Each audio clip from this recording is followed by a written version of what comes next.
You wake up on the coast, cold, thirsty and hungry with empty pockets. No map, no tutorial, no voice telling you what to do. Just silence, the kind of silence that doesn't feel peaceful. It feels heavy, like the world's already written your death somewhere and you're just walking towards it. Most games are polite, they hold your hand, tell you where to go, how to win. This one doesn't give a shit about you. It drops you in the dirt and watches what kind of animal you become. The first thing you learn is that nothing here wants you alive. The hunger, the cold, the sickness, it's all against you. Even the silence is dangerous. It tricks you into thinking you're safe. You start walking, scavenging, cans of food become treasure. A piece of rope, a knife, a lighter, they all feel sacred. And every time you find something new, you start believing you might actually make it this time.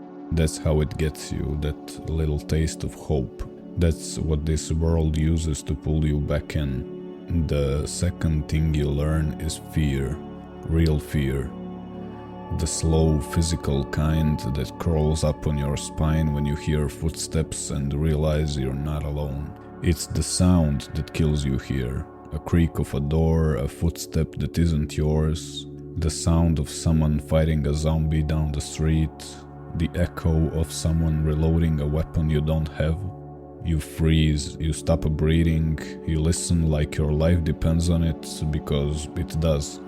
And for a few seconds your brain forgets it's a game. You can feel your pulse, your vision tunnels, your hands start shaking. You don't even want to blink because blinking feels like a luxury you can't afford. It isn't about skill, it's about instinct. You start to feel like prey, like some hunted thing that doesn't know where the danger is coming from. And sometimes you are the danger. You're the shadow in someone else's story, the noise they heard before they died. And that's the crazy part. Everyone out here is both hunter and hunted. Every player you meet has a story, and every story can end with one bad choice. You walk into a town, see a man looting a house. You aim, he sees you. And now the entire universe narrows to a single second, one heartbeat, one trigger pull, one mistake. And no matter what happens, you'll replay it in your head later. Should I have talked? Should I have waited? It sticks to you, it lingers. The veterans, the ones who've been here too long, they move different. You can spot them instantly. They walk slow, they check corners, they don't sprint. These people aren't playing anymore. They have turned survival into religion. They know every sound, every landmark, every glitch, every danger. They treat every bullet like gold, every meal like a feast. And deep down they know it doesn't matter. One mistake, one lag spike, one unlucky encounter and it's all gone. Sometimes you sit by a fire and for a moment it feels peaceful. You cook your food, dry your clothes, watch the light flicker of your rifle. You start thinking maybe, just maybe, you'll make it through the night. But the peace never lasts. The wind shifts, the fire dies, and somewhere in the dark something moves. It could be nothing, or it could be someone like you, hungry, cold, desperate. Maybe they'll talk, maybe they'll shoot. You never know until it's too late. That's what keeps you coming back. The unpredictability, the chaos that sometimes feels realer than most things outside the screen. You can go hours without seeing a single player, just empty houses, broken roads, but then something happens, a voice in the distance, a firefight, a betrayal, a small act of kindness, and suddenly you're alive again. That's the heartbeat of this place. Long stretches of nothing interrupted by moments of pure, heart-stopping insanity. You can't plan it and you cannot script it. That's what makes it beautiful. I've been shot, stabbed, starved, drowned, handcuffed, force-fed, robbed, saved, betrayed and saved again. I've lost everything more times than I can count, but every life, even the stupid ones, leaves a mark. Every death teaches something. How to move quietly, how to spot a sniper, how to read a player's intentions by the way they look at you for half a second too long.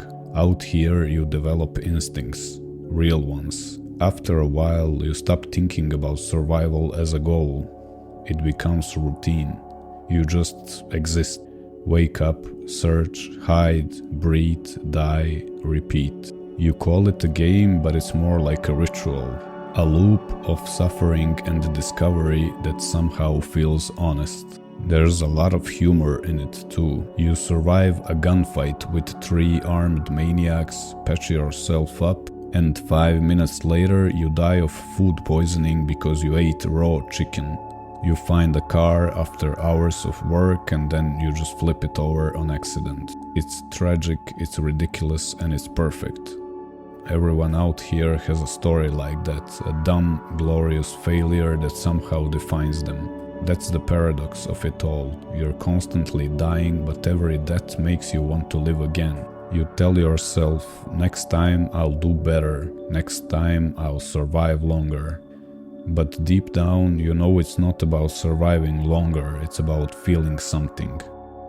People that have never played it, they don't get it. They look at the footage, the grey towns, the endless walking and say, it looks boring. And yeah, sometimes it is. That's the secret. The boredom is what makes it real.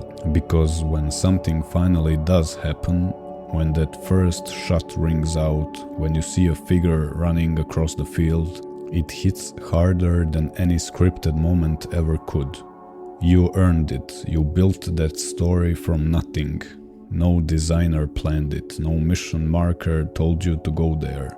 You made it happen by existing in the chaos long enough for the universe to notice you. I've tried to explain this to people, how a broken, buggy old game can make me feel more alive than most polished ones ever did. But you can't explain it with words, you have to live it. You have to starve, freeze, panic, trust the wrong person, and die in the dirt to understand why people keep coming back here. It's not for the loot, it's not for the kills, it's for the feeling, the tension, the silence, the raw humanity buried inside all that chaos. This place takes everything from you and somehow gives you something real in return. Maybe that's why I'm still here. Maybe that's why we all are. One more life, one more chance, one more story before the coast swallows you again.